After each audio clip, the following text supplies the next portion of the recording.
Hello friends, आज हम देखेंगे कि निफ्टी के bank Nifty and FinNifty Sensex के एक लॉट में कितनी क्वांटिटी मिलती है। अगर हम एक लॉट परचेज करते हैं तो हमें अगर एक पॉइंट मूव अप होता है या डाउन होता है तो कितना प्रॉफिट कितना लॉस किस हिसाब से होता है। ठीक है, और कितनी क्वांटिटी में हम कितना प्रॉफिट बना सकते हैं एक पॉइंट में। तो निफ्टी में एक लॉट में हमें मिलते हैं 25 क्वांटिटी, बैंक निफ्टी में एक लॉट में 15 क्वांटिटी, फिर निफ्टी में एक लॉट में 40 क्वांटिटी और सेंसेक्स में एक लॉट में 10 क्वांटिटी। इसका सिंपल सिंपल मतलब ये है कि अगर हम एक लॉट लेंगे तो हमें 25 क्वांटिटी मिली। ठीक, अगर हमारा प्राइस एक पॉइंट ऊपर बढ़ता है तो हमें 25 रुपये का प्रॉफिट होगा। ठीक है, निफ्टी में सेम वे बैंक निफ्टी में अगर एक पॉइंट बढ़ता है तो 15 रुपये का प्रॉफिट, फिर निफ्टी में 40 एंड सेंसेक्स में 10। ये इस तरीके से चलता है। अगर मैंने दो लॉट परचेज किए और एक ही पॉइंट मूव हुआ तो मेरा टोटल प्रॉफिट जो है 50 रुपीज़ का प्रॉफिट वहाँ पे बुक हो जाएगा। ऐसे अगर बैंक निफ्टी में होता है दो तो 30, फिर निफ्टी में 80, सेंसेक्स में 2 लॉट लेने में 20। ठीक है, इस तरीके से चलता है। लॉट मल्टीप्लाई बाय क्वांटिटी पर पॉइंट। अब मैंने अगर एक पॉइंट में एग्जिट कर दिया तो मेरे को 50 रुपीज़ का प्रॉफिट हुआ। अगर मैं इसको 4 पॉइंट तक लेके गया, ठीक है, मैंने दो लॉट लिए हैं 25-25 के।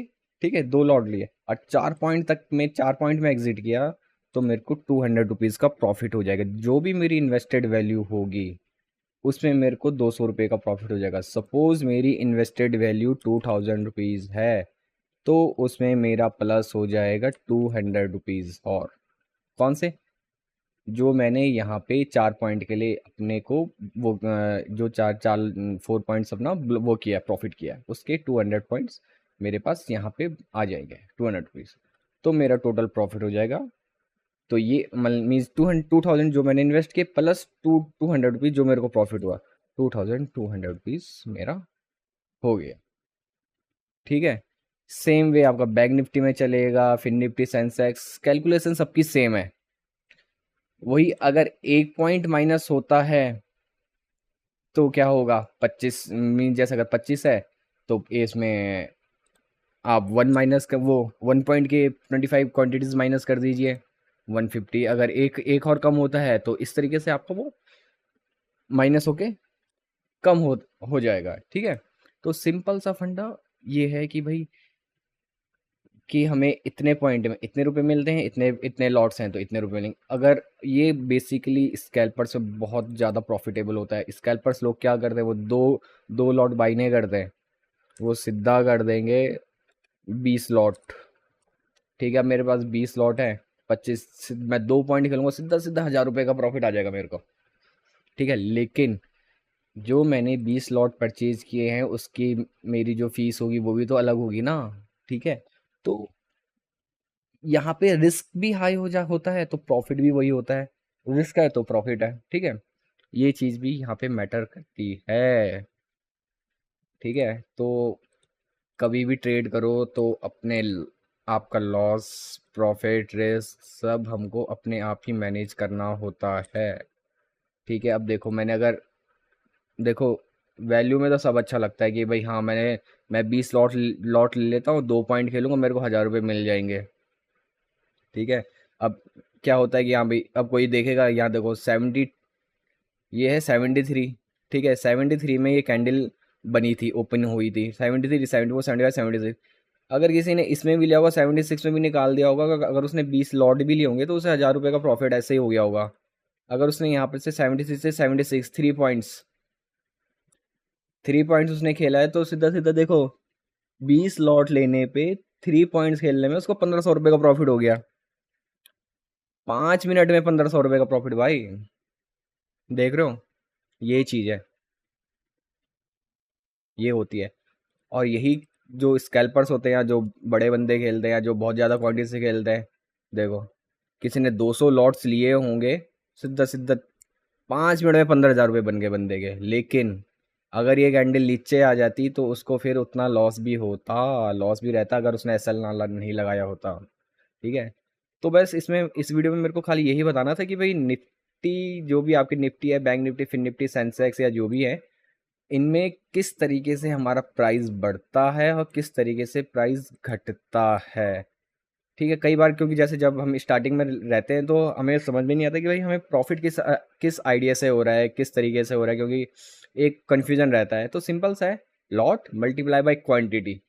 जो आपको आएगा, सपोज मैंने स्टार्टिंग में क्या करेंगे, 2 लॉट लेंगे, 5 लॉट लेंगे।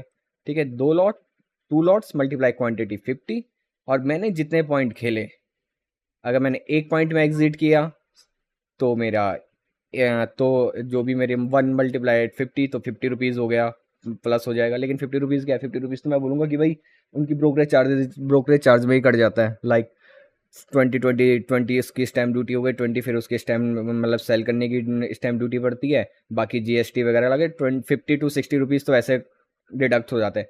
तो एटलीस्ट अगर हम खेलते हैं तो कम से कम 2 पॉइंट, 3 पॉइंट, 4 पॉइंट स्टार्टिंग में इतना तो खेलना ही खेलते हैं। ठीक है, जिससे कि क्या होता है कि भाई एक आदत पड़ जाए, या एक आपको समझ में आ जाए भाई मार्केट चल कैसे रहा है, क्या चल रहा है। अब मैं अगर जल्दबाजी में, अगर मैं पहले दिन कर रहा हूँ और पहले दिन मैंने यहाँ पे 20 लॉट ले लिए, ठीक है, मेरे को समझ में नहीं कि भाई मेरा पैसा किस हिसाब से बढ़ रहा है, क्या बढ़ रहा है, बस मैं ये देखूंगा कि ग्रीन बढ़ रहा है, वो बढ़ रहा है। लेकिन हमें ना अंदर का भी पता होना चाहिए भाई किस तरीके से हमारे पैसे बढ़ते हैं और किस तरीके से हमारे पैसे कम होते हैं। ये कैलकुलेशन आपको पता होनी चाहिए। Lot multiply quantity multiply by points, जितने पॉइंट्स का आप खेल रहे हो। अगर आपको है कि भाई आप 10 पॉइंट्स तक इसे खींच सकते हो, 10 पॉइंट्स के लिए खेलोगे, ठीक है, 20 लॉट ले लो, 25 क्वांटिटी है आपकी, 10 पॉइंट्स खेला आपने, 5,000 रुपये। ठीक है, लेकिन 10 पॉइंट्स के लिए रिस्क भी है आपका। आपको 10 पॉइंट्स खेलना है तो इस जो आपकी मोमेंटम वाली कैंडल्स होती हैं उनमें उनमें वो ये 10 पॉइंट्स बुक किए जाते हैं ज़्यादातर। ठीक है, 10 पॉइंट, 40 पॉइंट, 50 पॉइंट्स। ठीक है, ये देखिए, ये जैसे यहाँ से यहाँ तक कितनी बड़ी कैंडल है। ठीक है, बट ये कॉल साइड की है, तो उस टाइम मार्केट डाउनवर्ड के लिए गिरा था, तो ये वाली कैंडल है। बट इस साइड में देखिए, किसी ने अगर यहाँ से परचेज किया होगा 80 रुपीज़ में, ठीक है, 80 रुपीज़ में परचेज किया है, और मैं बोल रहा हूँ कि उसने यहाँ देखिए 80, 120, ठीक है, 40 पॉइंट्स मान लो, 40 पॉइंट्स भी अगर किसी ने खेला होगा, यहाँ पे किसी ने ले लिया होगा, ठीक है, तो उसे कितना प्रॉफिट हुआ होगा, ये देखिए। ठीक है, ये चीज़ है। तो इस तरीके से हम अपने प्रॉफिट को, लॉस को कैलकुलेट कर सकते हैं। तो ये है हमारा प्राइस के लिए। ठीक है, कि भाई 1 पॉइंट में मेरे को कितना बन जाएगा, 2 पॉइंट में कितना बन जाएगा, 3 पॉइंट में कितना बनता है। इस तरीके से हम इसे कैलकुलेट कर सकते हैं। सिंपल है, ज़्यादा कुछ नहीं है। मल्टीप्लाई करना है, lot multiply quantity, quantity multiply points. Point simple सा ये है कि भाई 90, ये 90 में है, 92, 93, 94। अब 90 to 92 2 पॉइंट्स हो गए, तो यहाँ पे 2 पॉइंट्स मल्टीप्लाई बाई 2। ठीक है, मल्टीप्लाई बाई 2, सिंपल सा है। अगर 2 पॉइंट्स खेला तो 1,000 रुपीज़ बन गए 20 लॉट में। ये है, सिंपल सा है। ठीक है, इस तरीके से। तो फ्रेंड्स, अगली वीडियो में मैं कुछ आपको बताऊंगा कि स्टॉप लॉस हम किस तरीके से मैनेज कर सकते हैं। ठीक है, सपोज मैंने यहाँ पे लिया, और मैंने यहाँ पे लिया लेकिन मार्केट गिर गया और मैंने एसएल नहीं लगाई, लेकिन मेरे को एक फोमो टाइप का है कि नहीं भाई मार्केट तो ऊपर उठेगा ही उठेगा। उसको हम किस तरीके से बचा सकते हैं, अपने अपने लॉस को, ज़्यादा लॉस होने से, या किस तरीके से बचा सकते हैं, उसके बारे में एक दूसरी वीडियो बना के आप सबसे शेयर करूँगा। ओके।